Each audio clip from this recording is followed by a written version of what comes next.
நன்மைகள் தீமைகள் எந்த நிகழ்வாக இருந்தாலும் அவர் உடன்பிறந்த ஒரு தம்பியாக தோள் கொடுத்து அவருடைய வளர்ச்சியில் என்றும் துணை நிற்பேன் என்று இந்த நல்ல நாளில் வாழ்த்தி மகிழ்கிறேன். நன்றி, வணக்கம். நிறுவனத்தை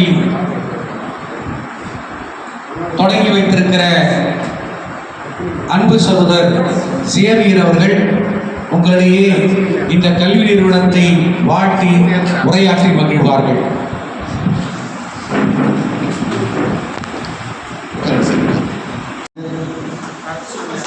சூப்பர் சிங்கர் அர்சினி நேத்ரா அவர்களுக்கு என்னுடைய வாழ்த்துக்களும் பாராட்டுகளும் நன்றி.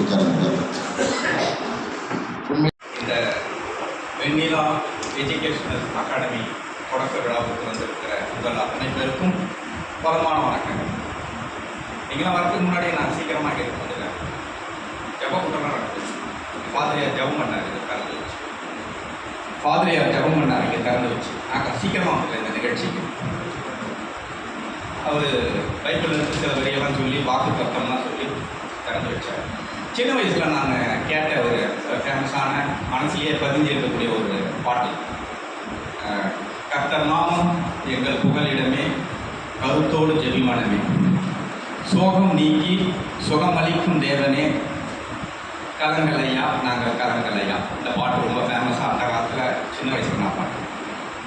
கர்த்தரை புகழ்ந்து பாடக்கூடிய அந்த பாட்டு. ஏன்னா இப்போ ஃபாதர் தொடங்கி வச்சதால் இப்போ நான் அது மேற்கோள் காட்டி இங்கே தெரிவிப்பேன். கர்த்தர் நாமும் எங்கள் புகலிடமே என்று வைகிற வார்த்தையில் கர்த்தர் புகலிடமாக இருப்பாரான்னு எனக்கு தெரியாது.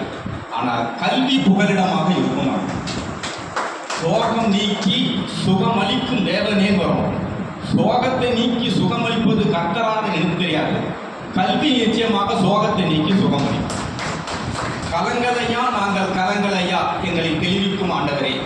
நாங்கள் கலங்களாகத்தான் இருக்கிறோம். இந்த கலங்களை தெளிவிப்பது கல்வியாகத்தான் இருக்கிறோம். கல்வி என்கின்ற அந்த சொல்லிலே கல் என்பது தோண்டுதல், ஆராய்தல் என்று பொருள். அதனால் தான் அதுக்கு கல்வி.